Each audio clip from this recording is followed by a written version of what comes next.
All right, and we are live, and this is Live Stage Radio. We want to thank you for inviting us into your homes tonight. And you are tuned in to the ColdShot, and I'm your host, Len Pyros, and we thank you for tuning in tonight. We got a great show.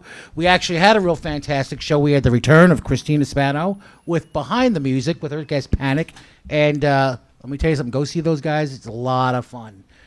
So with me tonight, I have a very special guest, somebody who's been on my radar for quite some time, and completely ecstatic that he was able to join us tonight and shed some insight on some of the things he's done and what he's doing and where he's going. My pleasure, Len. Thanks for having me. I'd like to present to you Dave Mercado from the progressive metal instrumental rock band Shadow Eden, and I want to thank you for coming on to the ColdShot. Absolutely. So,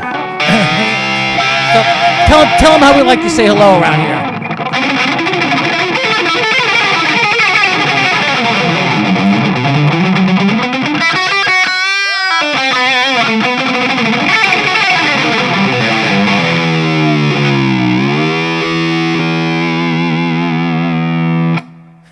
All right, that was fantastic. And that's just a little bit of what's in store for the evening. Tonight we're going to go over... I got to warm up. Well, we're gonna get you there, buddy. We're going to do gizmos, guitars, gadgets, gear, and everything about what you've been doing, your influences. We're going to cover everything. We're going to break you down. We're going to build it up, and the entire time it's going to be nothing more than a shred fest. Cool. So let's get started. I'd like to start out with going back to the beginning. Sure. Why the guitar? When? And actually, we talked about this earlier. Yeah. And this is a great story. I wish, if you don't mind, you could share it with everybody. Absolutely. I'm a type 1 diabetic, and I had gotten very sick when I was like 13 years old. And, really sick. Like in the hospital sick and missing school and everything like that. So I had relatives basically come over and spend some time with me.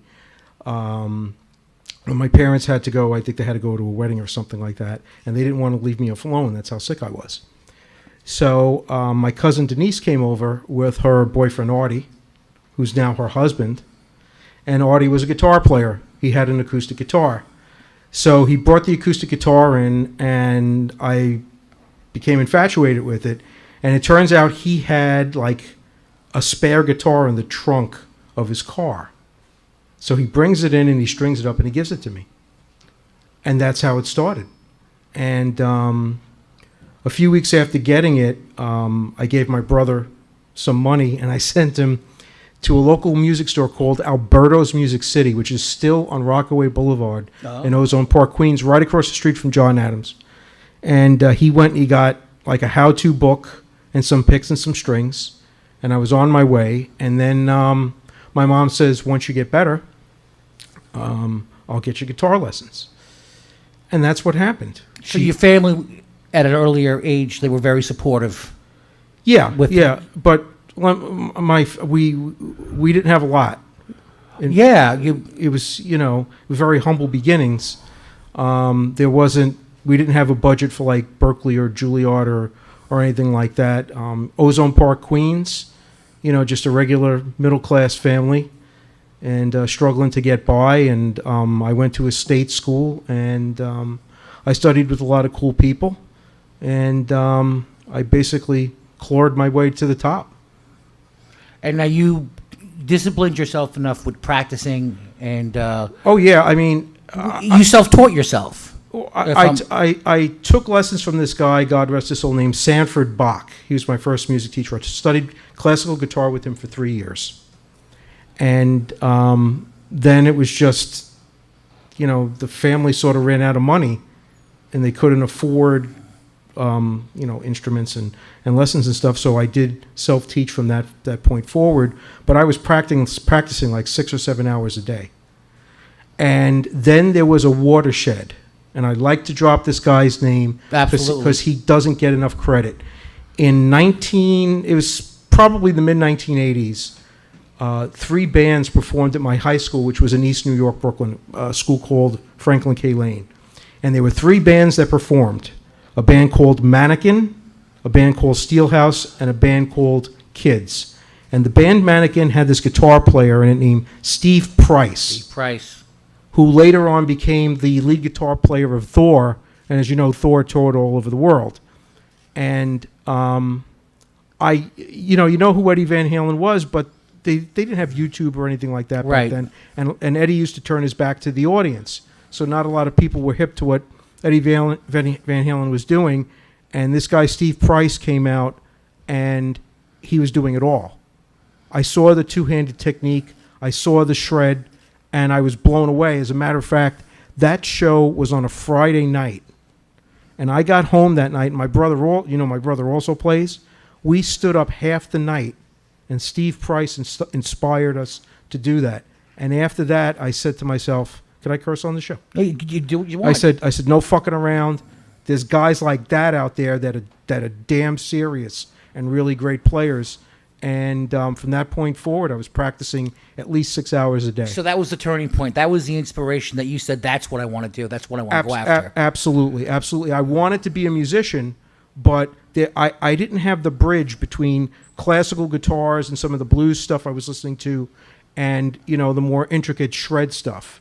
And when I heard Steve play, that was it. That was it. That was your that niche. was Steve. I don't mean it like this, but Steve was the missing link. Right. And Steve's still a great guitar player, still plays and stuff like that. And as you know, I keep in touch with him.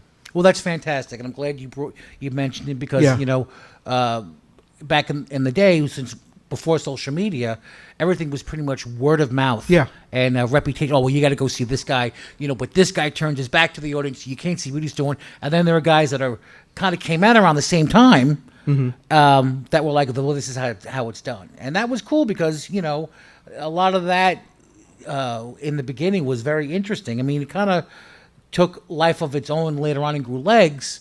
But back then it was just like that was the beginning of like, how is that possible? And for the first time, it was just everything. Yeah. I went to Stony Brook University. I studied music there. I studied theory and composition out there. And so you did learn theory and oh yeah, music. Yeah. But you were mainly you self-taught yourself. Right. How to, right. I didn't have. I would never know that by the way you play. Thank you. I would think Thank you were like went to like this major like GIT or yeah Berkeley. No, nothing like that. I actually used common sense. That I knew from like most guitar players when they play. All right, they pick very lightly, like that. I don't do that. I pick very, very hard, and the reason why I do that is that if you play fast,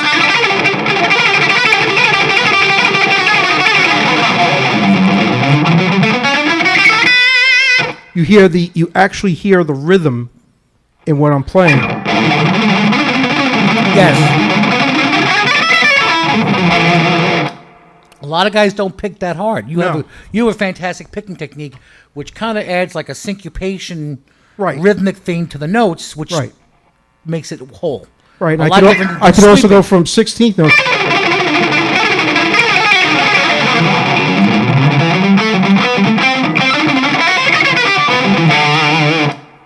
All different little rhythmic patterns that are in my playing. Yeah. But that extra, gives it the texture. And what that does, that's also the bridge for playing blues because a lot of shredders don't play blues well, and I don't have any problem.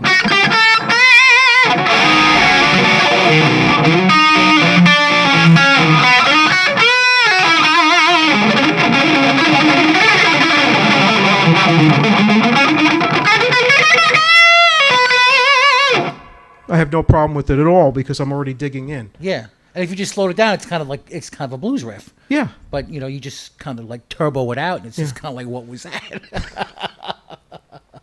And I grew up in Ozone Park, Queens, average middle class neighborhood. A lot of great musicians were coming out of there at that time. That is also the birthplace of rap, which a lot of people don't know. No, I didn't know that. Yeah, that's where rap started. Where it started in basements and parties and stuff like that was in South Ozone Park, Queens, which was not very far away from where I was. And Steve came out of that area. Vito Bratta from White Lion. From White Lion fame, sure. Came out of that area. So a lot of great players. Is he still playing, that guy? Is he? He is, but kind of not. But not commercially. No. Yeah. Okay. No, he is. I saw him probably about 12 years ago, and him and I had a very brief discussion about it. Oh, okay. Only because he sort of knew me from the old neighborhood. Okay. Yeah. He still plays, and I'm sure he's still a great player, but he's Yeah, he's not out in public. Oh, I got you. Oh, it's too bad. But you're still out there. Yeah, he is. Yeah. Yes. You're still doing your thing. Absolutely. And you got a lot going on. You've done a lot already, and the future is even crazier. It is. Well, some of what I have coming up. I'll be opening up for Michelangelo Badio on Saturday At Dawn 51 in yes. Queens, which is a great gig. And the history with Badio and I. Yes, yes, and you actually filled me in on some of it before, and I was just like, I couldn't believe it. Great player. So I'm sure it's going to be everyone going for the throat on Saturday night. Looks like there's a whole bunch of other great bands on the bill as well, which is cool. Well, I think with the genre of music that you're doing, the shred, neoclassical, instrumental kind of thing, even though you're different than the pack, I think it just brings almost like a jousting. Like right. Everyone's going to be on their A game, which I think is kind of cool because you're going to go there like with your A game and you're going to take it to whoever's in your way, and it's almost. I mean, it's not a competition, but it is. It is, but it's not. No one likes to call it that, but it certainly is. You don't want to be showing up. No, you got to practice. I mean, I just got back from Nashville NAMM. Well, see, that's the thing. How you've done the NAMM, California NAMM, I believe that was in late January, February? That was in late January. And then they do a summer one over in Nashville. And I was invited to that one by Morley. Right. Now, how did you get hooked up with an endorsement deal with Morley Wah Pedals that you were their feature? You're doing clinics for them? Right. I actually started the endorsement with Morley back in 2012. Okay, they had gotten word. They knew that I was using it on some of the recordings, so they gave me an artist endorsement, and I kept in touch with them. And then what happened? I guess in 2016, I went to say hi to Rusty Cooley, who was at the Morley booth. Right, great player, great, fantastic player. And I said hello to him, and I was talking to the folks at Morley, and they said, here, try out this pedal, which is this pedal right here.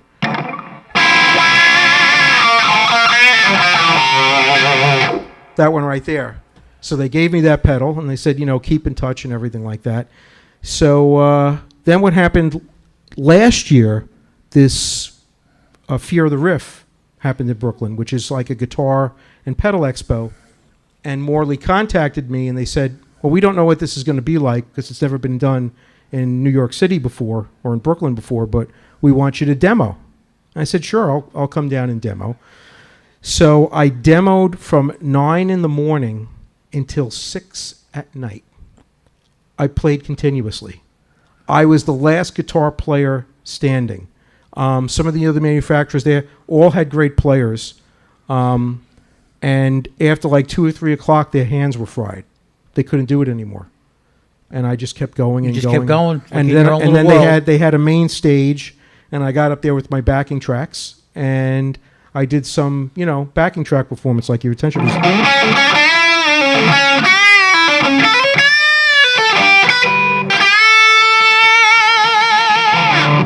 That's one of my songs called Your Attention Please. Yes. And it's a lot of bending and a lot of fast riffs, but I think changes in there too. Right. I went on at like 2 o'clock in the afternoon. At that point, I had started playing at like 9 o'clock. And you just kept playing. I just kept playing. And everyone was just kind of like dropping by the wayside. You're still. Well, they wanted me to keep playing because if you play, people hear it and they come to the booth. Right. And they buy and they take interest in the product. So I just kept doing that. And they loved the job that I did. And then when they did the Winter NAMM last January, they invited me up to demo. Now, you go every year to the NAMM. I've been to every NAMM show since 2010. Right. And you have gone endorsed by other companies and manufacturers I at the went time? there 4 years for Charvel Guitars. I was endorsed by Charvel. Fantastic. I still have mine. Great guitars. Oh, yeah. I was endorsed by GJ2. Yes. And still am. And that's Grover Jackson. And if I may, I just want to wish Grover Jackson a very happy birthday. Happy birthday, Grover. The man, the legend in guitar world, just want to make sure that I get this out there, and wish you a very happy birthday and a great day. All right, He's really a very insightful guy and very, very helpful. So, then I was endorsed by GJ2, Morley, recently by Cole Clark Guitars, the acoustic. Yes. guitars, as a result of the. Now that was at the Summer NAMM. That just a few weeks ago, I went by the booth, and they sort of knew who I was, and they said, "Do you want a demo for a few minutes?" And I said, "Sure." I have my backing tracks in my phone, so I demoed for like 10 or 15 minutes, and then they said, "Come back later today," and don't worry, we'll. Yeah, here you go. Well, I didn't expect that. I figured that they, going to give me a check or something like that for doing, that's normally what's done. And I went back later in the day, and I played the same, 15 minutes worth of music, and they pulled me over to the side, and they said, here's an artist endorsement, and call us in 2 or 3 weeks. That's fantastic. Congratulations. Thank you. That just happened to be cruising by. Yeah. I've got something going with Paul Reed Smith now. Well, you see, I wanted to ask that because a beautiful guitar, by the way, which we'll get into in a minute. But primarily, you were endorsed by GJ2 Guitars, which is the Grover Jackson line of guitars that he's now doing. But that's a bolt-on neck guitar. And this is a glue-on neck. Do you find a difference in the tone with the absolutely, bolt-on and it's helpful because like some of the new stuff I'm doing.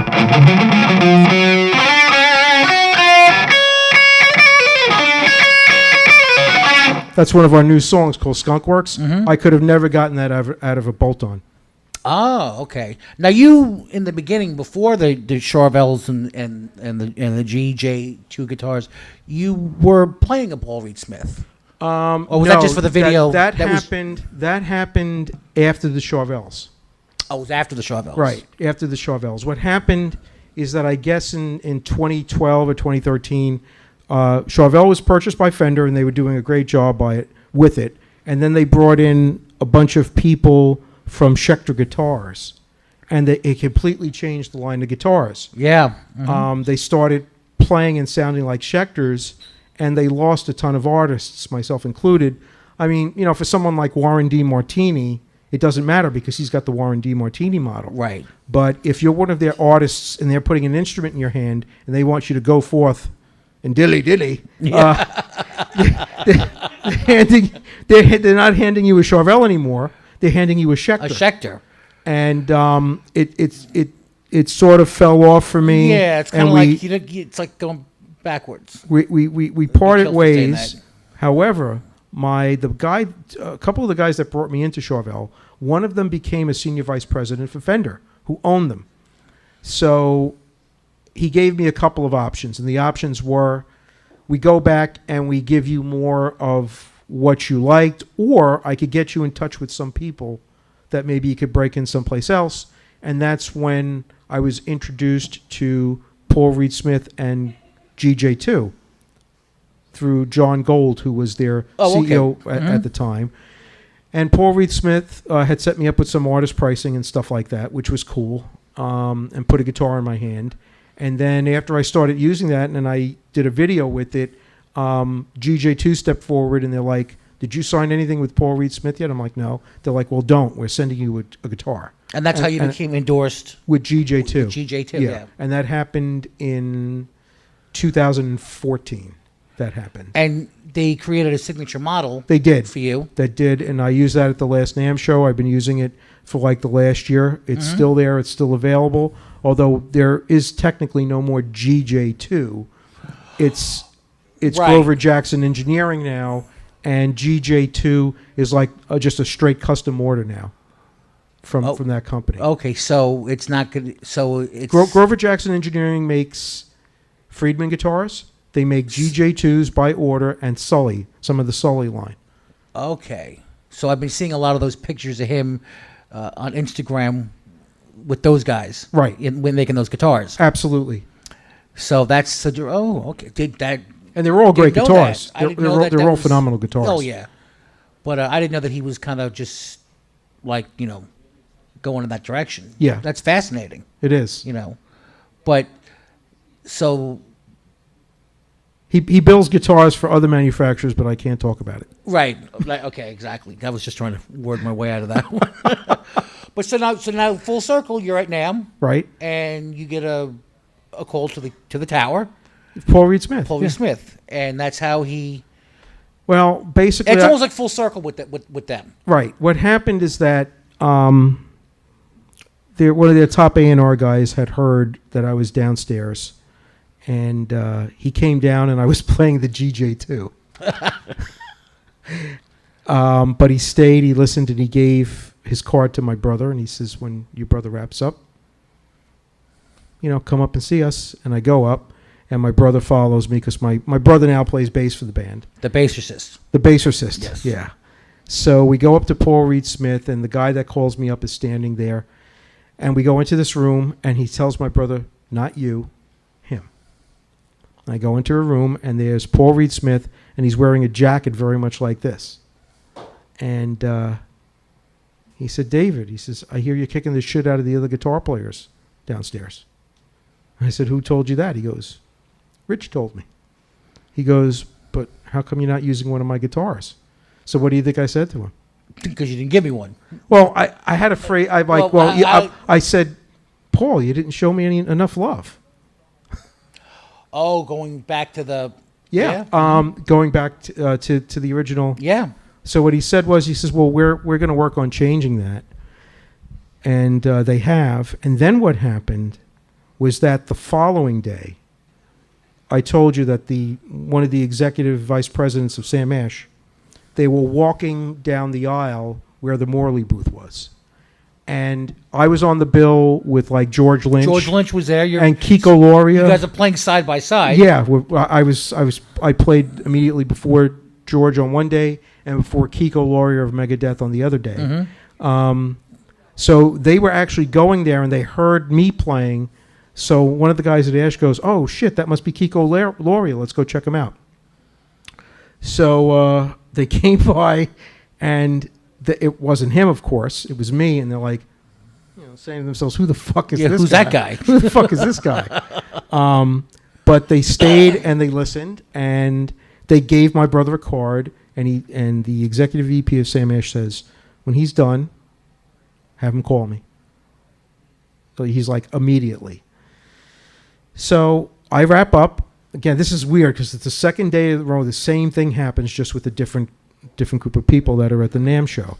So I call him up. He says, you're from New York? And I'm like, yeah. He goes, you like pizza? I said, of course. He goes, we're going out for pizza. So I went out to pizza with a few of the guys from Sam Ash. I mean, the people that run Sam Ash. Like the top guys. Right. Yeah. I mean, so it's very flattering to have that happen. So it's myself and my brother. So we're eating pizza, and I'm telling them stories. I tell them the story about Steve Price. Mm-hmm. That's how I found out that Steve still works for Sam Ash, and he works for their Pro Elite. And that's how I became reintroduced to Steve again. So he's talking to me, and he says, so let me get this straight.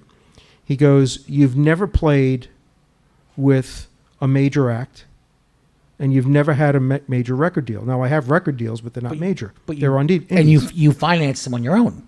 Yeah, right. I'm self-financed and promoted. Mm-hmm. I mean, labels pick them up and sell them, and then they give me money from the sales. But yeah, I'm self-financed and promoted. So this came out, and the executive VP of Sam Ash says to me, he goes, you know what? He goes, I've been in this business for 45 years, and I've been to almost every one of these damn shows, and I've never seen that. Wow. So he goes, we're going to change things. He goes, when you get back, call me, and we're going to talk about a few things. So what happened is that they wanted me to do clinics, and they wanted me to hook up with Morley. Morley was more than happy to hook them up with the clinics, to provide the pedals and do raffles. And I started off doing 2 clinics for Sam Ash, sponsored by Morley. One at the Sam Ash in Huntington. Yes. And then the other one in Paramus. It was in New Jersey. Was in Paramus, New Jersey, mm-hmm. And both were well received and well attended. And it looks like there's going to be more in the future. So they'll send you around the country doing. That's what that's what the plan is. Both. So it'll be Morley / Sam Ash. Correct. That's correct. amazing. Correct. So So they would call that like a clinic tour. It's a clinic tour, Yeah, okay. absolutely. Absolutely. And like right now, Victor Wooten is doing one. Yeah, for Sam a lot Ash. of the guys go on the circuit, and they, Right. like George Lynch will do, something, and he'll just go Yeah. do like a bunch Yeah. of. That's interesting. So I take the whole band along, and people have been loving it, and we've been raffling off some pedals and stuff like that. There have been swag giveaways, so it's been great. And I'm doing Fear of the Riff in a month, And so the first one you did was last year. and I'm doing the second one. I've been called back, Wow.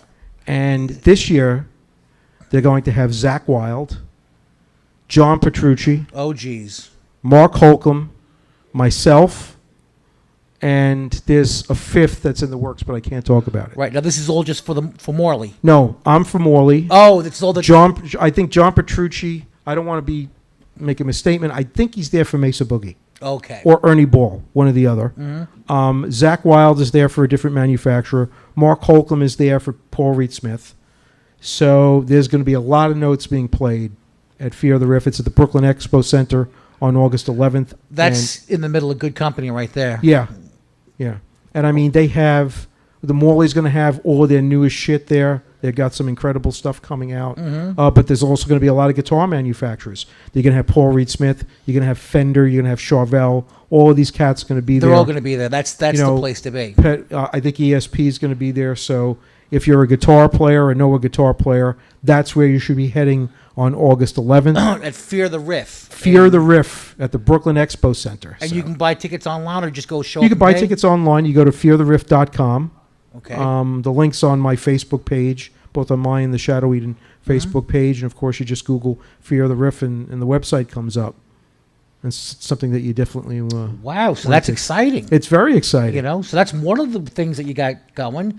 Another thing is you have this this amazing guitar extravaganza that's Guitar-mageddon that's going to happen That's happening in September. in September. Yeah. Where you're going to be doing like almost like a tri-state, like a Yeah, mini we're tour going- of like New York, New Jersey, New England area. Right, And right. How did that come about? And I believe on that bill, and you can promote the places that Sure. you'll be playing.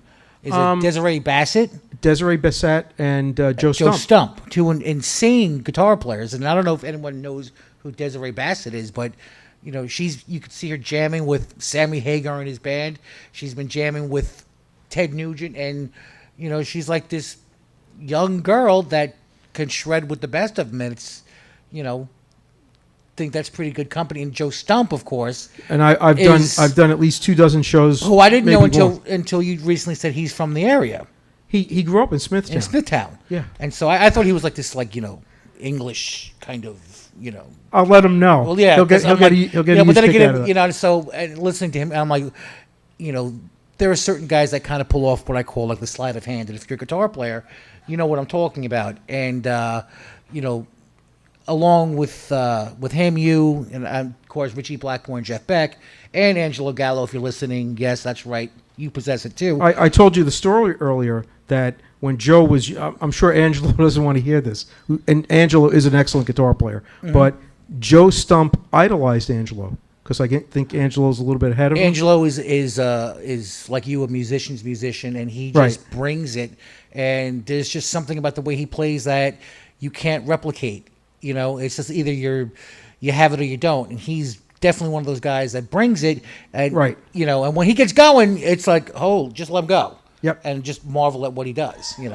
Just like when you get yourself going. Thank you. Which last time I saw you perform was at the Big Kahuna. Right. And, you were there. Tell people how many people were there. It was packed. Yeah, it was packed, and the thing is it was packed, and it's kind of like for a prog metal, which is progressive metal With no instrumental, vocals. but no vocals. I think people would rather go out and dance, or whatever. But Well, that's because they get to see stuff like this. yeah.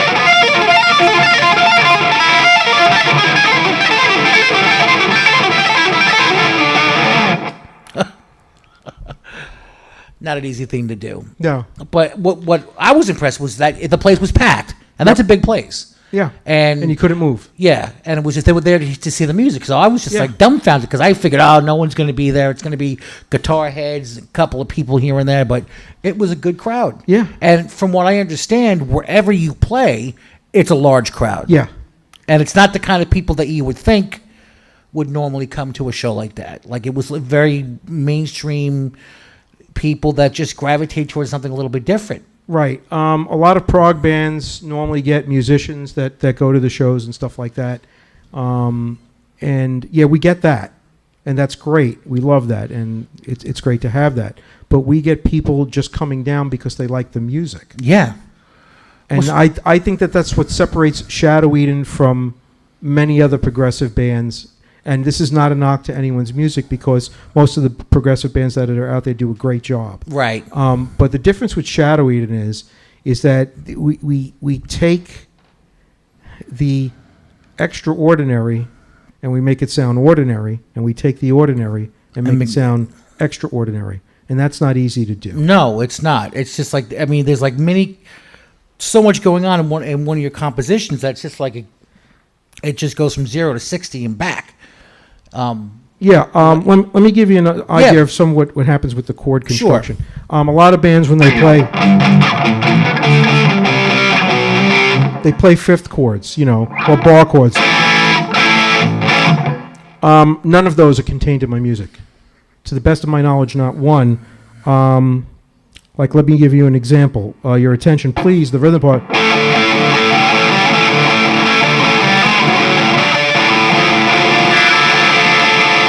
Not one bar chord, and then the bridge.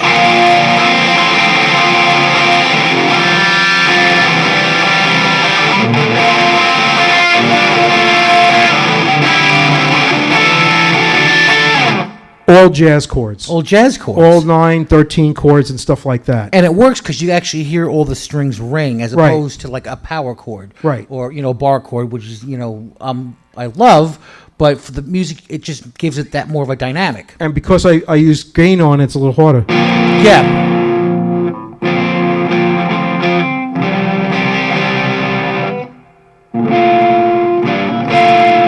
B major 6 to 9. Major 9. And that's what's used instead of standard major and minor and bar chords. And when you play a lead like this over it,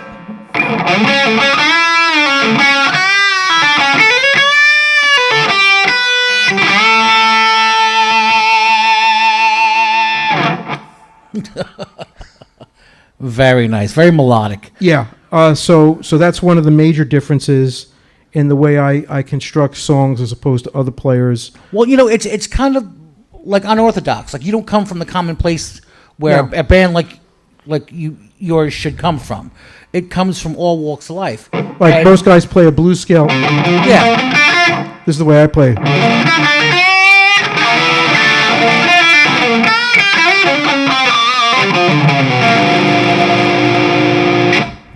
It's all jazzed out. It's all jazzed out. Yep. That's amazing. Well, that's what gives you the edge. That's what gives your music the character and the style that it is. It doesn't sound like anybody. Oh, it's amazing. Great stuff. I'm also able to, I hope I could do it because my sleeve's getting a little bit in the way, but I'm able to stop and start very fast.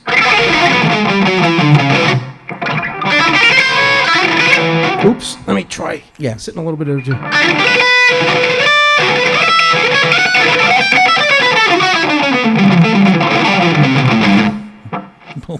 Wow.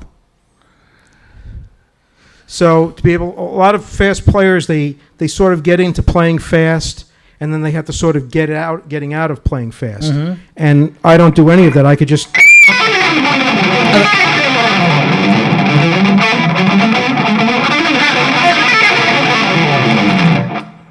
just like that. Yeah. Wow. And I'm not. I'm looking at you. I'm not even looking down. I know. That's why I'm at- like, at- he's hitting every goddamn note. Like, I've done this before. Yeah. Like, that's impressive. So that's, I think, what separates my playing a little bit from other people. Also, I turn the beat over.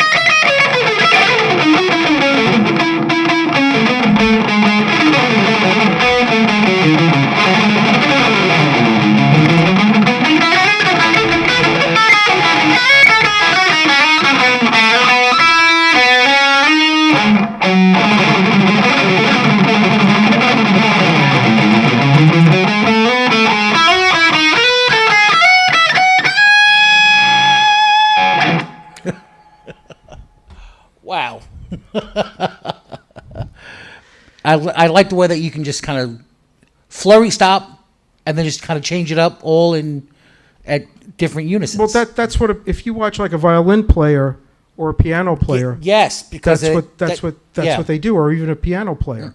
For some reason, I don't know why, but I think it's because guitar players tend to copy other guitar players a lot. Guitar players have this thing where they play fast and play fast and play fast and play fast, and I do some of that too, but I try not to do it too much because it turns people off. Right. I get a lot of people coming up to me after a show and they said, "You don't know how happy it makes me that you actually bend notes." Well, yeah, like you kind of fall into that category, but you don't, because your approach is completely different than the norm. Right. And and you bend the notes, you do the blues. All your chords are not. It doesn't come from the same place. No. And it comes from a very unorthodox place, which makes it refreshing. And I really think that's what gives your stuff its character. I mean, I gravitate towards, and I say it's not, and I like all that other stuff. I like all types of, shred guitar stuff. But to me, a lot of it gets faceless after a while. And it's just like, okay, well, I can't really tell who this guy is compared to that guy. Well, as brilliant as it is, but then I'm like, I know who this guy is. Well, even like my two-handed technique is different. Let me...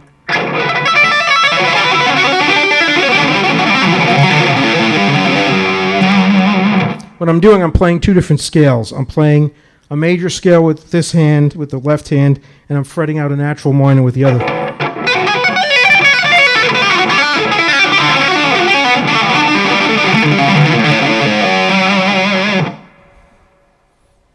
So it's two different things happening at the same time. Right, and sometimes I do enharmonics.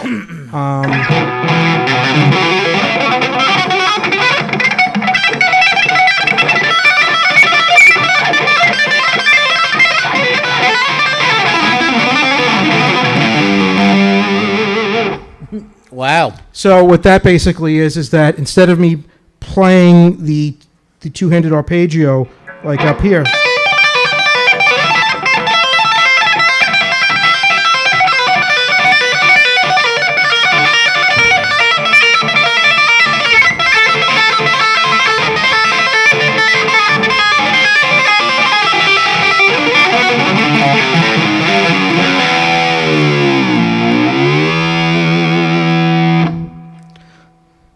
so yeah, like you were saying. yeah. Well, I could do the two-handed things where I have left hand fretting and then I'm playing the top or the bottom of an arpeggio. That's cool. But some of the other things, like the enharmonic, what I'm actually doing is that I'm playing a triplet or a trill, and I'm playing one of the inside notes.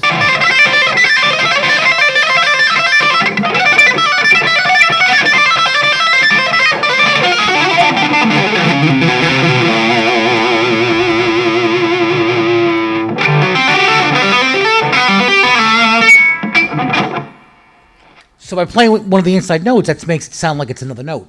Yep. Not so much like on the octave part. Right, and I also do some of the...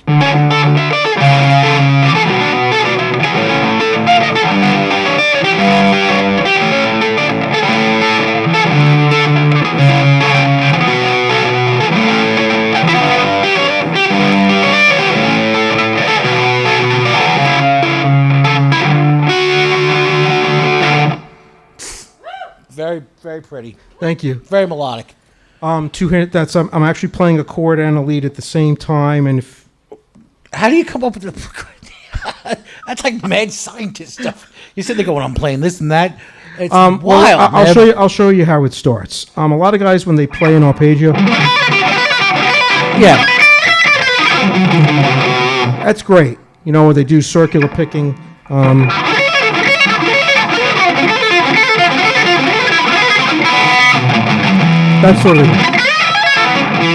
That's sort of two-handed arpeggio. What I decided to do is get away from that a little bit. So I'll go.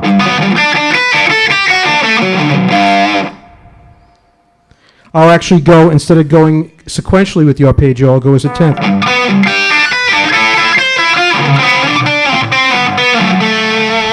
It's like you just do it a different way. Absolutely. And it just gives it a different tone, which Absolutely. gives it so it's another way of achieving the same thing, but Right. that's wild. Except That sounded really cool. I call it melodic leap. Like, for example, a lot of guitar players, again, getting back to, they'll use like a fifth or an octave. I'll use a tenth.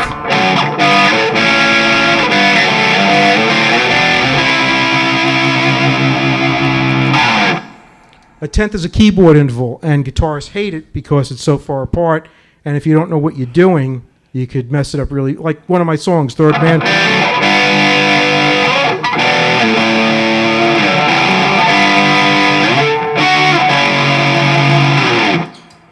That was pretty. It's a tenth, Yeah. and it's a keyboard interval.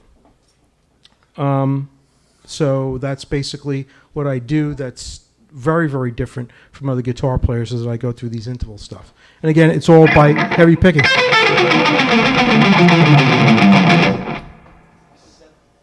Wow. It's crazy Thank you. that you can just pull that off, like, Now, how long did it take you to, like, learn and discipline yourself to be able to play like that? Well, one of the first things I did for that two-handed thing where Like, where did that come from, the inspiration? from piano, Yeah. from a Hanon exercise. Hanon exercises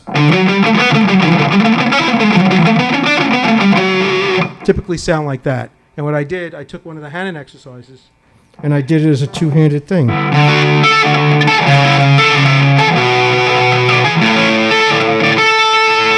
Like that, with the two hands. And it took a while. Yeah. First you have to, sometimes you have to choke out the bottom note.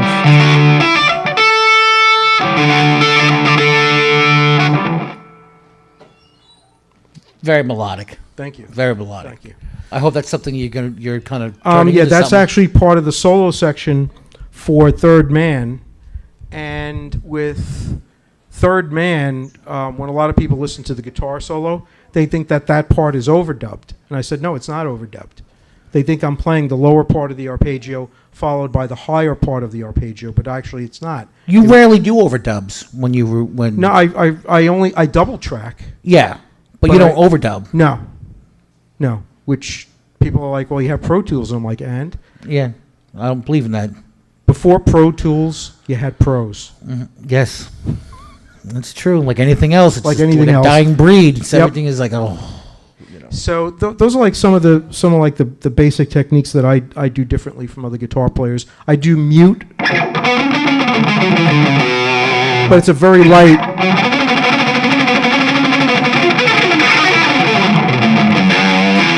Like that.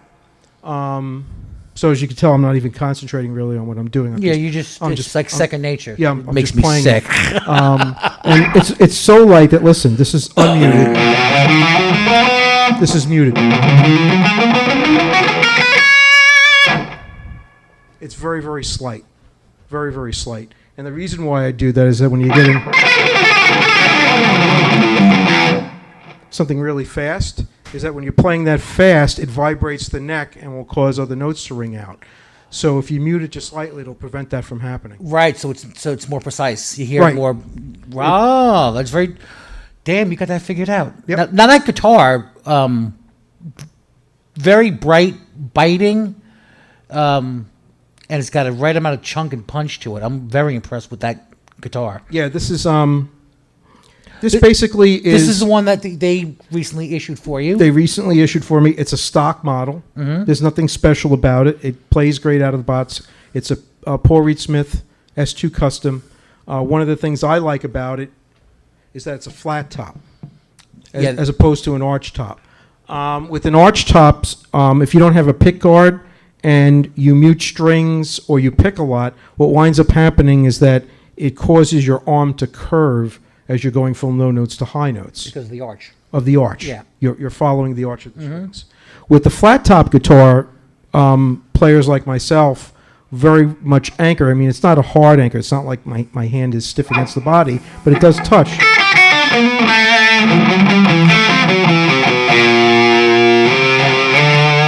So it's more natural. Right. Your positioning. Right. When that gives you Positioning's the more angle and the natural. articulation that you need.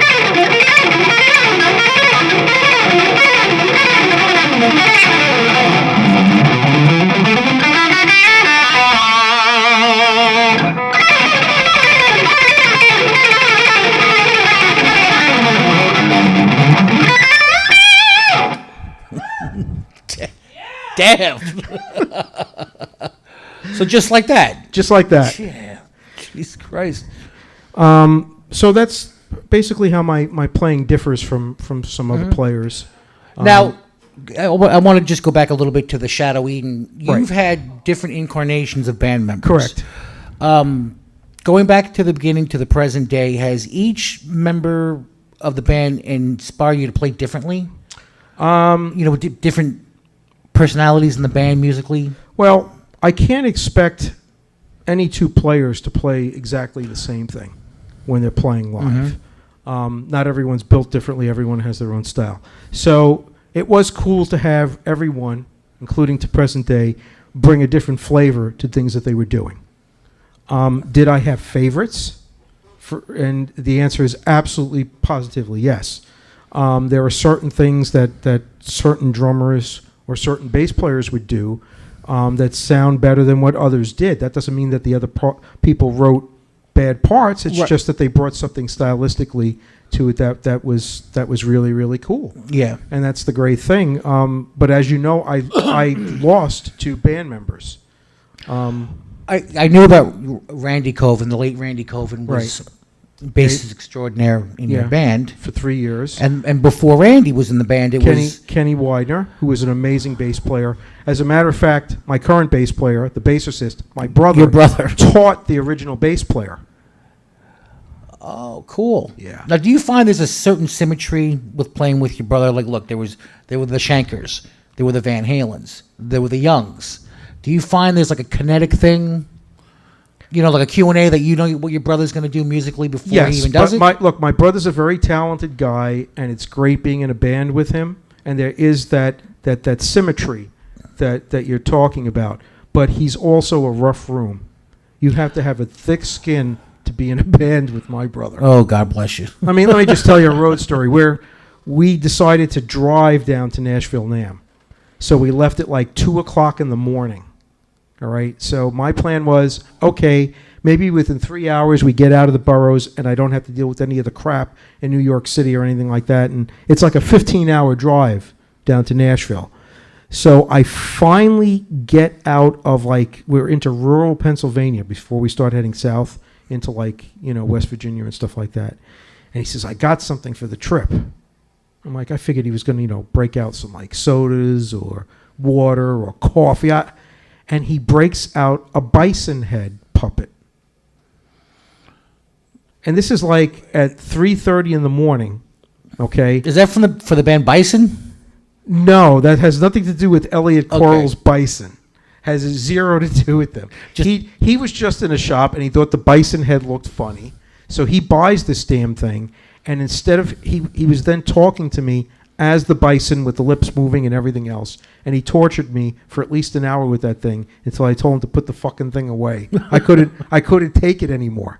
So he's a very, very rough room.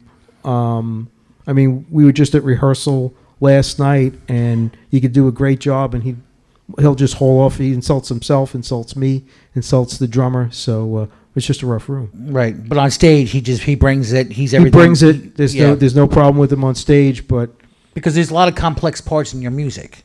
Absolutely. If you don't know, it's kind of like Rush, where it's intricate, and then there's so many different changes, but it also drifts into like it goes into a Pink Floyd thing, and then it kind of bounces back to a Satriani kind of it's just all over the place. And a lot of it's on the upbeats.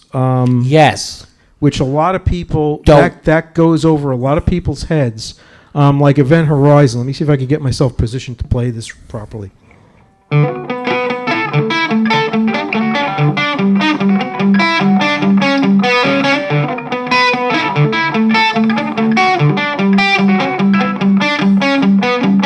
Now, that first off, that's an odd time lick, but the band plays in 4/4. But I'm playing an odd time, and I'm playing on the upbeats, and they're playing downbeats in 4/4. It goes over a lot of people's heads. Yeah. oh, is this band really progressive? And then, Well, I mean, you technically, yeah. I don't want to mention which drummer I had, but there was one drummer that came in that realized that he was straight time on the downbeat, and the rest of the band was on the upbeat, and it took him months to master the part. It was very, very frustrating. Wow. Yeah. Well, that's not an easy thing to It's not an interpret. easy thing. It's It not kind an of goes easy- against everything that you were Right, taught. right. So it wasn't easy for him. Wow. Challenging. Was. Music very challenging. I mean, eventually he got it, but it surprised him when he actually sat down and analyzed the songs and stuff like that. And that happens with a lot of people. My brother's been taken surprised by some of the parts. It's not only the intricacy, but a lot of it has to do with the timing. And timing is part of intricacy. Sure. You could play lightning fast, but if you're playing the same crap over and over again, well, that's another thing I want to go into, motives. I judge a guitar player when I was younger, and I'm not going to mention any names, but there were some guys that I thought were really phenomenal guitar players, and I still think that of them. I still think highly of them. But I think less of them now because I go by the number of motives that a guitar player or any musician has. Do you know what a motive is? No, I might know. Okay, another term. a motive is a group of notes, syncopated notes that make up a phrase. Okay, and there are some famous guitar players that have 2 or 3 phrases, and they play them expertly and over again, and the public adores them. And I think part of the reason why the public does adore them is because once you master these 2 or 3, 4 phrases, and you have this stuff down, it gives you a sense of accomplishment. But once you get past that and analyze what they're doing, you realize that they're not really that good. And they're just resting on their laurels, so to speak, just on those certain signature I'm not phrases. Len, I'm not even so sure it's that. I don't know if they've ever had the laurels. I mean, it may have been that they mastered these 3 or 4 motives, and they do them great. And I'm like, you know what? I could think of 3 or 4 right off the bat that come to mind. Yeah. And I started, you just Google it, and you start listening to different players, and you realize that a lot of great players, and I'm not only talking about guitar players, I'm talking about drummers and keyboard Just players musicians in general. like someone like a Chick Corea or a Stanley Clark. They have at least 8 motives or 9 motives, and what that's motion that your hands can produce right off the top of your head without any sort of practice, etc., and being able to combine those parts. Yeah. So I think that for any musician to really be successful, you have to sort of have at least 8 motives, or more under your belt. And that means a mastery of them where you don't have to think about what you're doing, and you could put them together in different sequences to make up different musical phrasing. And I think that that's really important, especially for younger players, because a lot of what I see these days are just, they're kids, they're doing all these sweep arpeggios and stuff like that, and that's all that they have. And then you put them put them in a real working environment, and they can't cut it. They can't cut it. Yeah, it's like there's nothing beyond the sweeps and everything. Plus the fact that they're tuned down sometimes a half or a whole step. Yeah. And well, my whole thing is like learn everything before you do that. Like be able to back it up. Right. Challenge yourself as a musician. If that's what you're trying to be, then just dig deep. Mm-hmm. It's endless. It's like a well of endless opportunities and sounds and everything. That's just how I can get deep with this shit. So, I mean, I have Guitarmageddon coming up in the fall, and I put that tour together.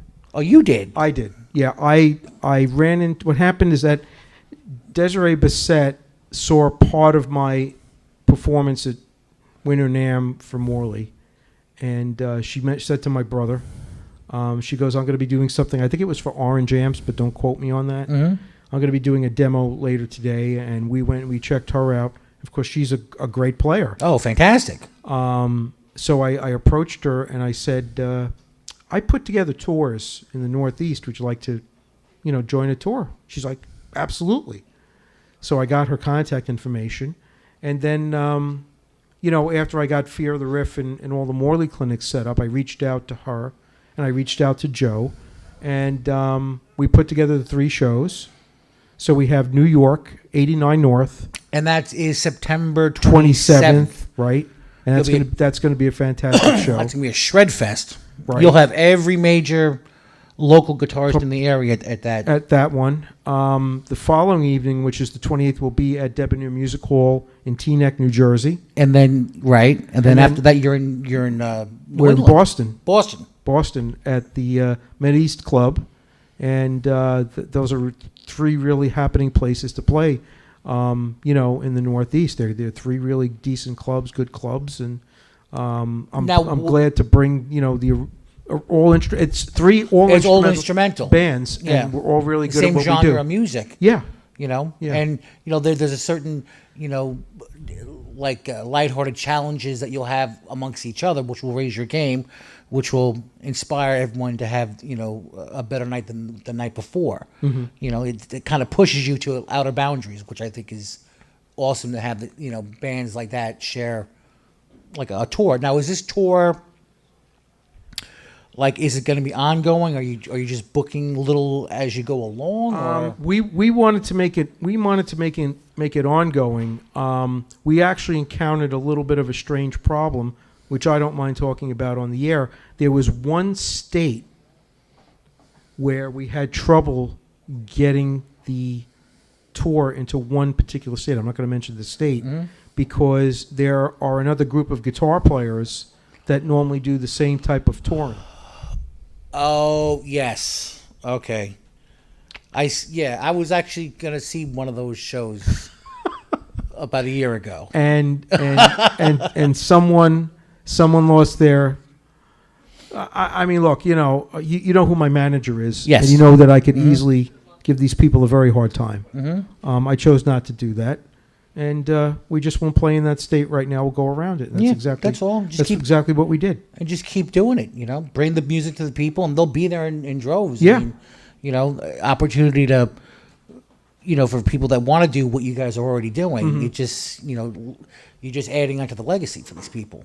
And, awesome. in furtherance to what I said earlier, we even, the person that was spearheading this whole thing about, well, we have our tour and that we do, and you're coming in from New York, I said to this person, I said, do you want to join it? Instead of 3 bands, we'll have 4. And the person went ballistic. I'm like, wow. Really? That's an opportunity to have fun and to show your, what you can do. Well, I mean, the person got me angry enough that I said to them, I said, hey, listen, could you go down into New York and play in front of 150 or 200 people? I said, the answer is no. But that was at the end of the conversation. I don't care very much that he didn't like it because, the truth is the truth. Yeah, that's it. Move on. Yeah. And just keep going, So you have those shows going on. Right. I'm going to be back at the Winter NAMM. Right, and that's in Anaheim? Anaheim. Yes, I'm going to be back. I'm going to be back from Morley. The 2 clinics that we're going to have coming up, there's going to be an additional Morley clinic in New York. The folks at Sam Ash, I don't know if it's going to be at Carl Place or whether or not it will be at I believe it's their White Plains location. That seems to be the big one for them, right? The White Plains? Right. That's Right.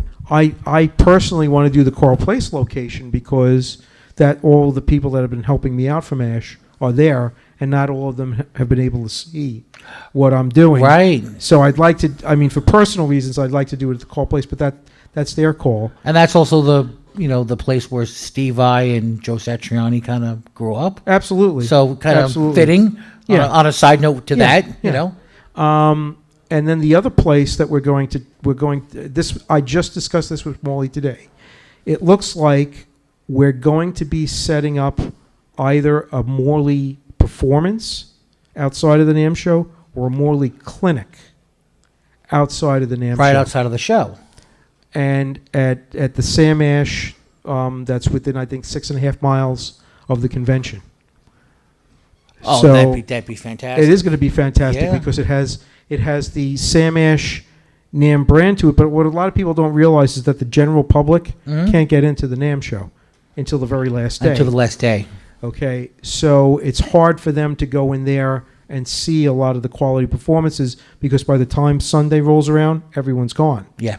I mean, even last year, I didn't go back on Sunday. Saturday was my last day. I went back on Sunday only to wish everyone safe travels, and I was only there for like 45 minutes, and then I went to Disneyland. That's the honest truth. I'm going to Disney. So I had wrapped up. I had done 3 days, and then I went to Disneyland. So what we're planning on doing, it's probably going to be at the Sam Ash, and I forgot what county it's in, but it'll be right near the NAMM show, and that's gonna be pretty damn cool. That's because it's right there. Yep. You're right. Oh, that's awesome. Wow. So a lot of good stuff happening. Yeah. And a lot more. And, you just keep playing away and getting better and just blowing heads. Thanks. Thanks. So we're just about out of time. Okay. But damn, that was some great stories. Great playing. Thank you. I can't thank you enough for coming on my little show. Thanks for having me. And dude, we gotta have you back. Absolutely. And I'd like to thank our studio audience. Major props to them. Major props to Lisa and Mike of the Rail for allowing me to do this, to do our shows here. Special thank to Nick the Knife, the man with the plan. And, all right, listen, everybody, thank you very much for tuning in and allowing us to come into your homes. Hope you like what you saw, and there'll be plenty more of this. But just before we go, can you give some plugs, like, your website where people can learn more about you? We're Shadow Eden. That's the name of the band. We're at ShadowEdenOfficial.com. We're at ShadowEden.net. We're on Facebook as Shadow Eden. We have a Reverb Nation page. We have a Twitter page, Shadow Eden Official. We have the YouTube page, which is Shadow Eden Official. And we have an Instagram, which is Shadow Eden. So you're all over. We're all over the net. Damn. All over the net. Remember the days where you just had flyered cars and you didn't have any of this? And it was reputation. Oh yeah, that guy's really good. You should go see him. Now it's just, you just sit there and you Actually, it's odd that you bring that up, because I still do flyers. You have to. It's been a proven thing for so many years that never dies. It doesn't. It's really as helpful to have them hanging up at clubs, before the shows, because it gives people awareness. Because I think what happens is there's information overload sometimes on the net, and you can see so many things that you can miss things. Where, for example, if they go into a club like Debonair Music Hall, and we have the flyers going out there right now, and they see the flyer, they know that within 2.5 months there's going to be a shred fest on their hands. Yeah, and that's that just clicks more than because that's what we grew up with. So that never goes away. Everything else is either better or worse, but that initially will just never die. Mm-hmm. It's a concept that stays. It's like ingrained, because it was before. Okay, I'm getting deep. Anyway, so you got major shows coming up. Major shows coming up. Guitarmageddon. We have Michelangelo Badio Blackthorn 51 Saturday. Then after that, Fear of the Riff at the Brooklyn Expo Center. Yes. Then Guitarmageddon, 89 North, September 27th. That's a Thursday. Debonair Music Hall, September 28th. And the Mideast Club in Boston, Massachusetts. And so 3 nights of decadence. Yep. And mayhem. Yep. Oh. Well, I'm definitely going to catch as many of those shows as I can. And just Thanks, sit there Len. like... melt my face off, so that's it. Thank you, everyone. Unfortunately, we are done. We can go for hours, but I just think we should end on a high note. So with that being said, could you play us out? Would you mind? Absolutely. All right, so listen, everybody, thank you. This is Live Stage Radio, and you've been listening to The Cold Shot. I'm your host, Len Pyros, and you can catch Christina Spana with Behind the Music next week, as well as my show, The Cold Shot, each and every Tuesday night. We can hear stuff like this and more. So thank you, everybody, and good night. Enjoy the rest of your week.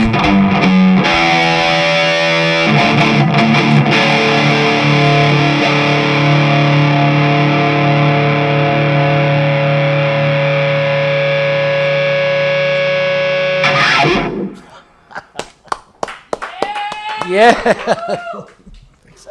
Fucking rock. Dude, I'm just sitting there going, how the fuck does he do